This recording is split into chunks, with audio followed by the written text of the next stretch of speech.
बहनों भाइयों, आज हम आपके लिए एक परिचर्चा लेकर आए हैं। परिचर्चा का विषय है आम बजट 2025-26 कृषि और किसान। परिचर्चा में भाग ले रहे हैं डॉक्टर गिरीश कुमार झा। आप विभाग अध्यक्ष हैं भारतीय कृषि सांख्यिकी अनुसंधान संस्थान पूसा में। दूसरे हमारे विशेषज्ञ हैं डॉक्टर प्रेमचंद। आप प्रधान वैज्ञानिक हैं राष्ट्रीय कृषि एवं नीति अनुसंधान संस्थान पूसा नई दिल्ली में। आप दोनों का बहुत बहुत स्वागत। डॉक्टर साहब, बजट की जब बात चलती है, हर साल बजट आता है तो उस समय बड़ी चर्चा होती है, बजट आ रहा है, बजट आ रहा है। बजट जो है वास्तव में है क्या? बजट ऐसा चीज है कि हमारे पास जो रिसोर्सेज हैं वो मतलब अनलिमिटेड नहीं होते हैं, लिमिटेड रिसोर्सेज होते हैं। हमारी आमदनी है उसको हम कहाँ खर्च करें, सुनियोजित तरीके से खर्च करें, ताकि क्या होता है कि हमारा सर्वांगीण विकास हो। ऐसा है कि बिना किसी प्लानिंग के या बिना किसी नियोजन के हम उसको ठीक तरीके से नहीं कर पाएंगे, और जो करेंगे वो जहाँ जरूरत नहीं है वहाँ होगा, जहाँ जरूरत होगी वहाँ नहीं होगा। तो इसलिए हमें साल के प्रारंभ में देखते हैं कि कितनी आय है, इसको हम कहाँ खर्च करेंगे ताकि हमारा आगे विकास हो। कुल मिला के जितना पैसा है उसको सही ढंग से, जिसका ज्यादा लाभ ले सके, उसको नियोजित करना बिल्कुल बजट है। बिल्कुल बिल्कुल। डॉक्टर साहब, वित्त मंत्री निर्मला सीतारमण ने ज्ञान यानी गरीब, युवा, अन्नदाता और नारी को ध्यान में रखकर बजट तैयार किया है। उन्होंने इसमें कृषि के विकास और ग्रामीण समृद्धि को खास तरजीह दी है। वित्त मंत्री ने कृषि को भारत की विकास यात्रा का प्रथम इंजन करार देते हुए कई योजनाओं की घोषणा की है। इसमें डॉक्टर साहब ये पूछना चाहूंगा कि ये जो बजट जो पेश किया गया है, किस तरह से आप देखते हैं इसको? कैसा बजट है ये? देखिए, गवर्नमेंट काफी सालों से उनका जो उद्देश्य है, जो सस्टेनेबल डेवलपमेंट है, एग्रीकल्चर भी सस्टेनेबल हो, उसके ऊपर मुझे दिख रहा है पूरी तरह से। और विकसित भारत का जो लक्ष्य रखा है उसके लिए एक ये रोड मैप है। रोड मैप इस तरह से है कि हमें जैसे कृषि क्षेत्र में क्या चाहिए कि काश्तकार की आमदनी बढ़े जी। और साथ ही जो न्यूट्रिशन है, आमजनों के लिए न्यूट्रिशन है वो न्यूट्रिशियस फूड मिले, जो प्राइसेस में स्टेबिलिटी रहे और हमारा जो गवर्नेंस को इम्प्रूव हो, ताकि लोगों को ईज ऑफ डूइंग बिजनेस जो बात कहते हैं, हर जगह चक्कर ना काटना पड़े, आसानी से वो अपना काम कर सके। इस तरह के काम करने के लिए गवर्नमेंट ने बहुत कुछ इसमें प्रोविजन रखा गया है। आप कुछ जोड़ना चाहेंगे डॉक्टर साहब? देखिए, अगर मैं इस बजट को देखता हूं तो मैं ये कहता हूं ये भारत देश का बजट है। आप जैसा जानते हैं कि भारत जो है कृषि प्रधान देश है, और आज के डेट में भी जो करीब करीब आधी आबादी की जो एम्प्लॉयमेंट, जो रोजगार होता है, वो कृषि क्षेत्र से एक ना दूसरे तरफ से जुड़ा हुआ है। और इस चीज का इस बजट में काफी जिक्र है, क्योंकि देखिए कि अपने अर्थव्यवस्था का जो पहला इंजन होगा जो विकास का, वो एग्रीकल्चर सेक्टर को माना गया। तो इस चीज को रियलाइज किया गया है, और साथ ही इसमें यह भी रिकॉग्नाइज किया गया है कि हमारे किसान भाई, जो हमारे अन्नदाता हैं, वो इस देश को food basket of the world बनाएंगे। तो किसी चीज को रिकॉग्नाइज करना ही बहुत बड़ी चीज है। और मैं किसान भाइयों को मुबारकबाद देना चाहूंगा कि सरकार ने उनकी अहमियत को जानते हुए भी इस बात को पूरी तरह से, जिसको कहता है, ऑन रिकॉर्ड लाया गया है। और जो भारत की अर्थव्यवस्था, इसके सर्वांगीण विकास के लिए कृषि क्षेत्र का बहुत इंपॉर्टेंस है, और उस इंपॉर्टेंस को बहुत बखूबी से, जो आप तरह तरह के, जब हम अभी चर्चा करेंगे, बहुत सारी मिशन, करीब 9-10 मिशन तो मैं काउंट कर रहा हूँ जो केवल एग्रीकल्चर सेक्टर्स में है, और बाकी दूसरे सेक्टर्स के भी जो इससे रिलेटेड है वो भी इसमें अंकित हैं। तो हम यही कह सकते हैं, जो हमारे ऑनरेबल प्रधानमंत्री कहते हैं कि सबका साथ, सबका विश्वास और सबका विकास, उस नारा को बहुत हद तक इम्प्लीमेंट करने की कोशिश किया गया इस बजट में। बहुत अच्छी तरीके से डॉक्टर साहब दोनों ने बताया है। प्रधानमंत्री धन धान्य कृषि योजना, हाँ, तो ये क्या है और किसानों को किस तरह से लाभ होने वाला है इससे? देखिए, आपको याद होगा कि हमारे प्रधानमंत्री ने 2018 में एस्पिरेशनल डिस्ट्रिक्ट का एक प्रोग्राम लॉन्च किया था, जिसमें उन्होंने 112 डिस्ट्रिक्ट लिए थे और हर एक डायरेक्शंस में अपलिफ्टमेंट करके। उसी तरह पे अब सरकार ये चाहती है कि जो केंद्र सरकार और राज्य सरकार मिलकर कम से कम जो 100 डिस्ट्रिक्ट है, जिस 100 डिस्ट्रिक्ट में जहाँ पे की प्रोडक्टिविटी लो हो, जहाँ की मॉडरेट क्रॉप इंटेंसिटी हो, और बिलो एवरेज जो है क्रेडिट, क्योंकि देखिए, जब भी जो भी आजकल जो हमारा कृषि है, जो हमारा आधुनिक कृषि है, वो कमर्शियलाइज हो चुका है, उसमें पैसे की बहुत जरूरी है। तो वो सारी डिस्ट्रिक्ट जहाँ प्रोडक्टिविटी भी कम हो और उसके रिलेटेड इंडिकेटर जो कहते हैं कि क्रेडिट हो, उनको वो टेक केयर करेगी, और उसको किस तरह से बढ़ाना है, कैसे बढ़ाना है, उसके बारे में चर्चा करेगी।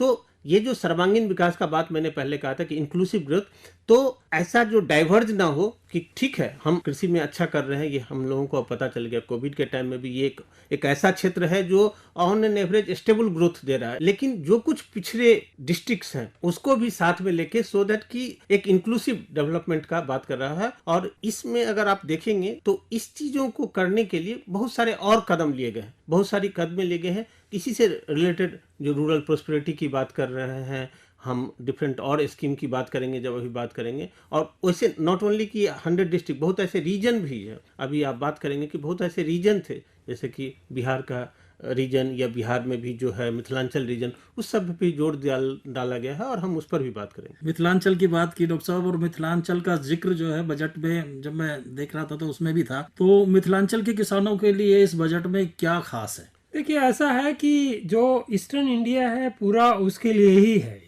ईस्टर्न इंडिया के लिए इस तरह से है क्योंकि जैसे डॉक्टर साहब ने बताया कि जो हाई पोटेंशियल और लो प्रोडक्टिविटी वाले डिस्ट्रिक्ट हैं जहां उत्पादकता कम थी, लेकिन हमारा वहां पे बहुत अच्छा स्कोप है, बहुत अच्छा हम लेके आ सकते हैं। वहां पे सिंचाई के संसाधन है, डॉक्टर साहब ने जैसे बताया कि क्रेडिट की अवेलेबिलिटी है, वहां पे डाइवर्सिफिकेशन की चीज है। अब डाइवर्सिफिकेशन के बाद में अगर हम साथ में उसके मार्केट प्रोसेसिंग वो नहीं करेंगे तो मुझे लगता है वो एक अधूरा रहेगा। तो इसके लिए 2-3 चीजें हैं। एक तो मखाना उस एरिया की क्रॉप है, तो इसलिए मखाना के प्रोसेसिंग के लिए एक मखाना बोर्ड बनाया है। मखाना प्रोसेसिंग है, वैल्यू एडिशन है, उसके मार्केटिंग के लिए है। क्योंकि देखो ग्लोबल लेवल पे इसको लेके जाना है तो हमें एक अच्छे से प्रोसेसिंग और उसको की बात करनी पड़ेगी। उसके साथ ही एक फूड प्रोसेसिंग एंटरप्रेन्योरशिप इंस्टीट्यूट का भी ईस्टर्न इंडिया में स्थापना होगा, जो उस रीजन को ध्यान में रखेगा। क्रॉप डाइवर्सिफिकेशन की बात होगी और इसके साथ ही मतलब जो एक इंक्लूसिव डेवलपमेंट सबको साथ में लेके चलने वाली बात है।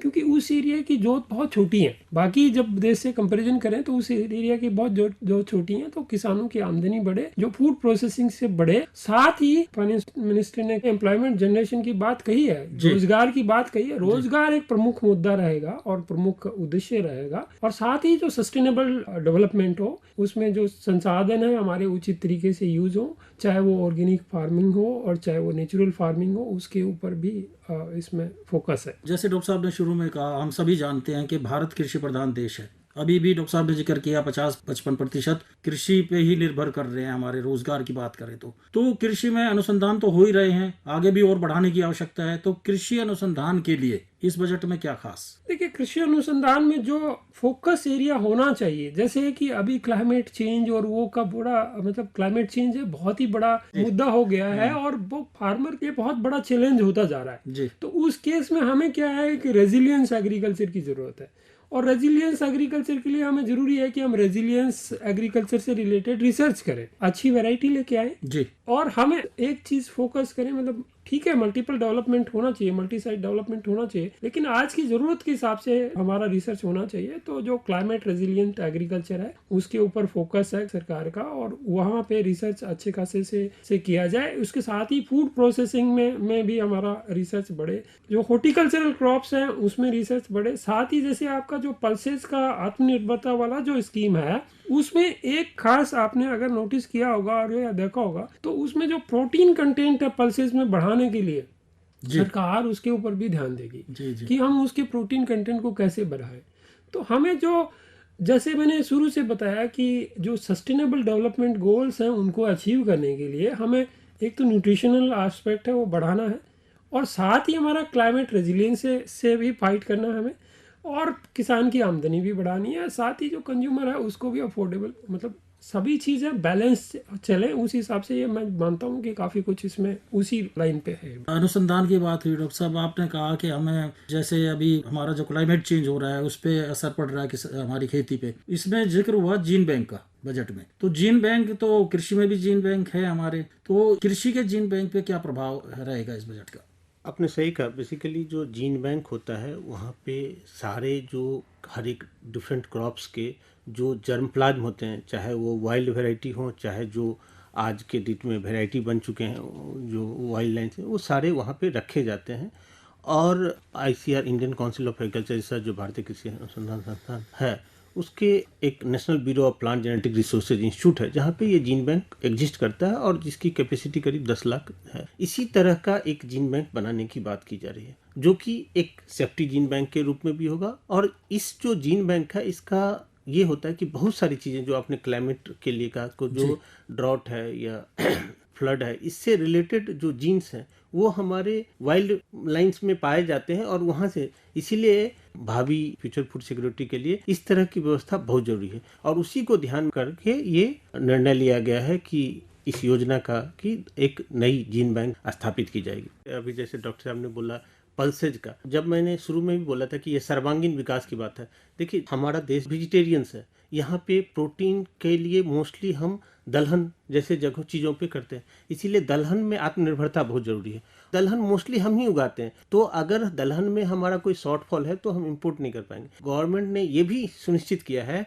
कि नेफेड और एनसीसीएफ हमारे किसान भाई जो भी दाल उगाएंगे उसका प्रोक्योरमेंट कर लेंगे। तो ये जो आत्मनिर्भरता दलहन में है इसको इस एंगल से भी देखना है, क्योंकि हमारे पास कोई चॉइस नहीं है। ठीक है, हमने रिसेंट ईयर्स में दलहन में अच्छा ग्रोथ किया है, लेकिन अगर आप गौर करके देखेंगे तो वो मोस्टली जो ग्रोथ था वो एरिया ड्रिवन ग्रोथ था, उसमें प्रोडक्टिविटी नहीं था। एक और मिशन खुल गई है जो हाई यील्डिंग सीड्स पे। ये जो हाइब्रिड वैरायटी है, किसी भी अच्छे फसल के लिए जो सीड सबसे इंपॉर्टेंट चीज होती है, तो ये जो सीड रिप्लेसमेंट रेशियो है वो बहुत कम है, इसको और अच्छा करना पड़ेगा। इसके लिए एक कंप्लीट मिशन ही जो है कि हाई यील्डिंग सीड्स पे दिया गया, सो दैट कि उसका ऑब्जेक्टिव भी रहेगा कि अधिक से अधिक लोगों को जो अच्छी गुणवत्ता वाली सीड जो है किसानों को अवेलेबल हो। और गुणवत्ता वाली सीड अवेलेबल होगी तो नेचुरली जो है यील्ड बढ़ेगा, प्रोडक्शन बढ़ेगा, फार्मर्स की वेलफेयर बढ़ेगी। तो ये सारी चीजें कनेक्टेड है, इसलिए मैं बोल रहा था कि ये बजट सर्वांगीण विकास के लिए है। जो हमारी सब्जियां हैं, फल हैं, आते हैं बाजार में, बिक गए, नहीं बिके, खराब हो गए, तो प्रसंस्करण की हम बहुत दिनों से बात करते आ रहे हैं कि प्रसंस्करण करके रखो ताकि उनकी लाइफ लंबी हो जाए,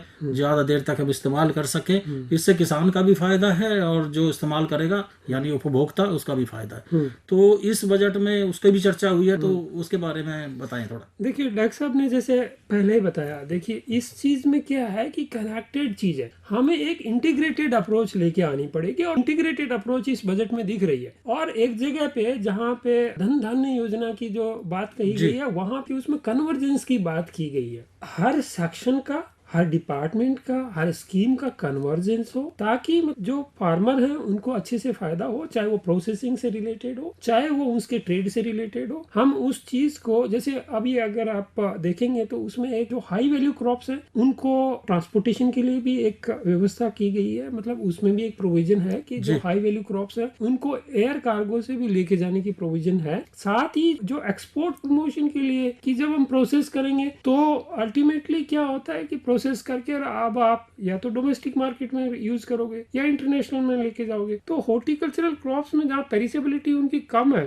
मतलब हाईली पेरिशेबल है, सॉरी, जल्दी खराब हो जाते हैं, हमें प्रोसेस करके और उसको अच्छे दाम मिले, इंटरनेशनल लेवल पे लेके जाए, उसकी क्वालिटी बढ़े, तो उसके लिए सारे प्रोविजन किए गए हैं। और साथ ही उसमें जो हॉर्टिकल्चरल क्रॉप्स के लिए या प्रोडक्टिविटी एनहांसमेंट के लिए रिसर्च की भी बात की गई है। डॉक्टर साहब, हमारे बहुत सारे जो किसान हैं वो मछली उत्पादन और डेयरी का काम भी करते हैं, तो इसके लिए क्या खास है बजट में? देखिए, पशुपालन और मत्स्य विकास का इस गवर्नमेंट का स्पेशल फोकस है। तो जैसे मत्स्य संपदा योजना है, उसके ऊपर भी इनका एलोकेशन मतलब बड़ा है। साथ ही जो मतलब उसका जो प्रोसेसिंग है और उसके साथ में जो ड्यूटीज है और टैक्सेस है, जो फ्रोजन फिश है उसके ऊपर टैक्सेस को कम किया है, सो दैट जो प्रोसेस प्रोडक्ट है वो बाहर भेज सकें, उसको बढ़ा सके। और इसके साथ ही स्टॉक में जरूरत होती है क्रेडिट की, तो उसके लिए जो किसान क्रेडिट कार्ड की लिमिट भी बढ़ाई है। जैसे जो 3 लाख की लिमिट थी उसको बढ़ा के 5 लाख किया गया है। डॉक्टर साहब, कॉमन सर्विस सेंटर की तर्ज पे जो हमारे ग्रामीण क्षेत्र में पोस्ट ऑफिस हैं, क्या उनको इस तरह से इस्तेमाल किया जा सकता है? अगर है तो किस तरह से? देखिए, ऐसा है कि उसमें एक घोषणा की गई है कि जो 1.5 लाख हमारे रूरल पोस्ट ऑफिस है उनको एक लॉजिस्टिक हब के रूप में यूज किया जाए, और जो पोस्ट ऑफिस वो जो अनुसंधान और उसके बीच में कनेक्ट करें, ब्रिज का काम करें, उनकी भी कृषि के विकास में भागीदारी हो। जो हमारा पिछला बजट था और जो अब बजट आया है, किस तरह का अंतर आप देखते हैं? इस सरकार की सतत प्रयास है कि कृषि क्षेत्र के प्रति डेवलपमेंट हो, जिस तरह से भी हो। ओवरऑल इकोनॉमी में कृषि की प्रधानता है। प्रधानमंत्री मत्स्य संपदा योजना है, इसमें काफ़ी इजाफा किया गया है और ये जो क्लियर कट कहा गया है कि हम इस पे जोर देंगे और खास करके ये एक special emphasis Andaman Nicobar island पे देंगे। और यूरिया का एक प्लांट खोला जाएगा आसाम में। आपको इस पे भी ध्यान देना पड़ेगा कि किस लोकेशन में खोला जा रहा है, तो लोकेशन इंपॉर्टेंट है।